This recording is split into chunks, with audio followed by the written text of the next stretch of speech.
I need to ask you, the thing about Pilgrim, the assembly and the montage, the camera mise en scène, the work with the actors is frantic.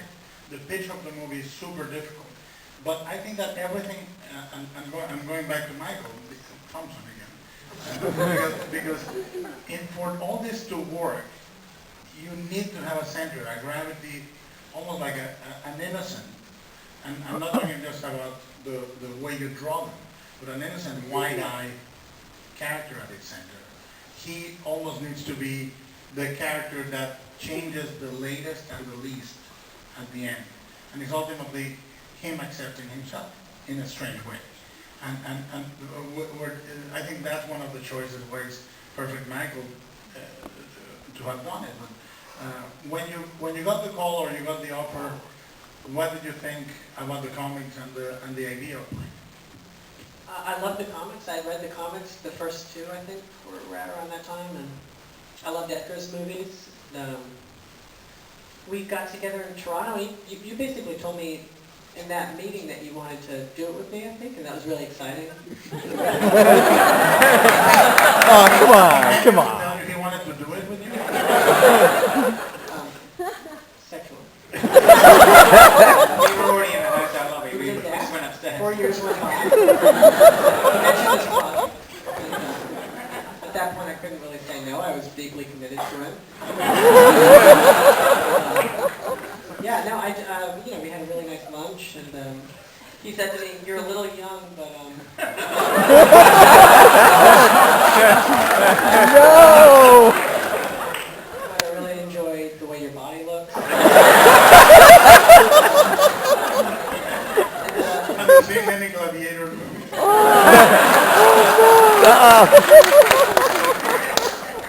You wouldn't be an actor by any chance? I'm a filmmaker. I have a camera.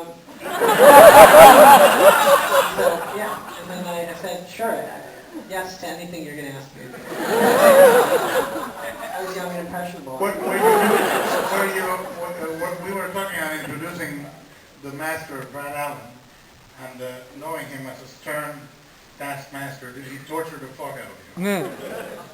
Not too much. I mean, I wouldn't say torture, but, let's see. I did get hurt a few times, but it wasn't Brad's fault. But I got kicked in the throat once, accidentally. By Wesley Snipes? What's that? It was a week after this movie came out. At the Viper Club. He was like, eat pretty low.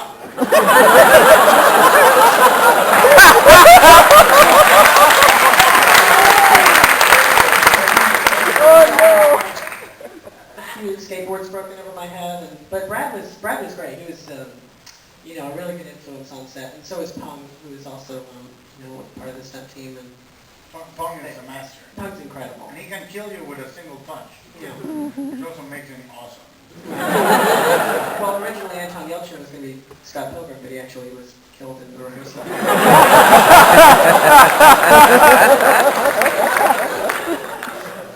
Brad was amazing. Actually, I haven't seen him since we wrapped, so I'm looking forward to seeing him.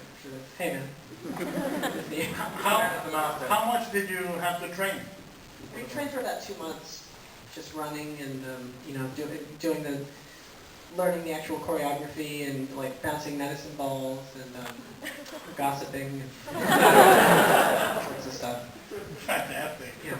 Now, one thing that is the hardest in a movie with fights, structuring a movie in fights, is to actually not fuck it up.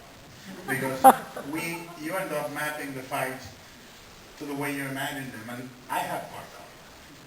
And I know that, I will not say what movies, but where I go, Jesus, the final fight is the least interesting of the fights, or this and that. And in mapping that, you have a lot of fights that not only needed to escalate, but needed to be very different. How did you approach it?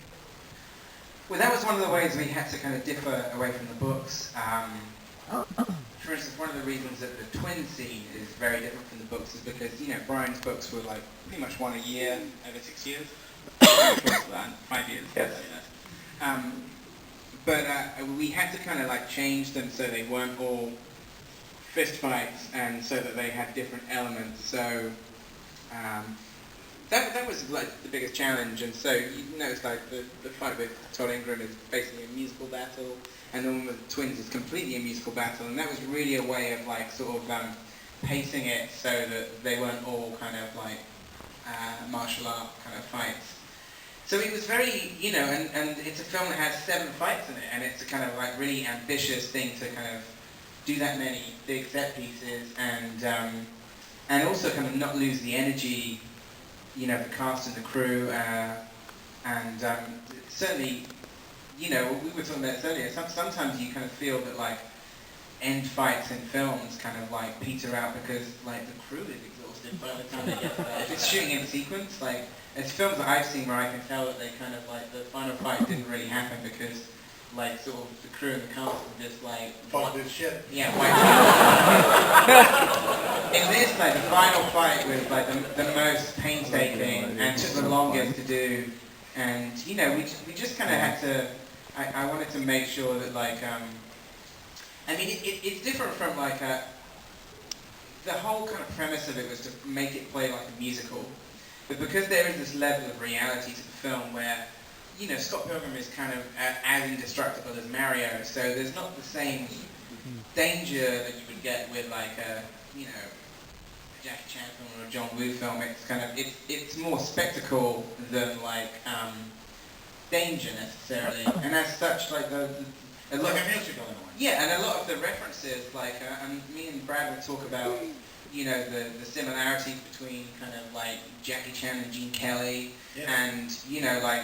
Or Buster Keaton. Yeah, Buster Keaton, Harold Lloyd, all of those people who were kind of like sort of... balletic, and they were so there was the element of like action and comedy and musical that all came together. And, you know, even like some of the lighting in it kind of is even like sort of... Like the Patel fight is kind of like styled like on a, you know, Bob Fosse kind of sequence. So there was that idea of like bringing that, a lot of the Hong Kong cinema like nods back to like the MGM musicals, and in a weird way this was a way of like paying tribute to both, if that makes sense. It does, and in a way, I mean, there was a lot of talk, especially by older critics when the movie came out, about this being the movie that separated essentially one generation from the next. And I must say, I agree. I mean, a lot of the people that wouldn't get it is because they don't have the frame of reference to enjoy it. In the same way that every time somebody says video games are violent and they're worthless, is most of the time it's someone that has never fucking played one.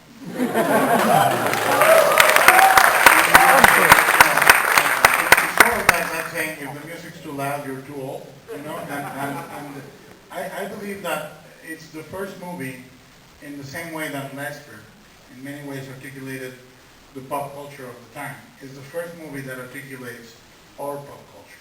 You know, it articulates a world where we have the video games, the anime, the martial arts as reference to reconstruct our memories, to reconstruct our life as a pop culture generation. But I think that one of the things that I pointed on the beginning, and we'll talk about the color and all that, but that I pointed on the beginning is to see the transitions. It's a movie that, but the work in it is incredibly complex. If you watch it just from a point of view of putting in front of the camera a group of actors and the pitch, this is the hardest thing to do in a movie as a director, is to sustain that pitch, that rhythm throughout the movie. It's incredibly baroque, complex.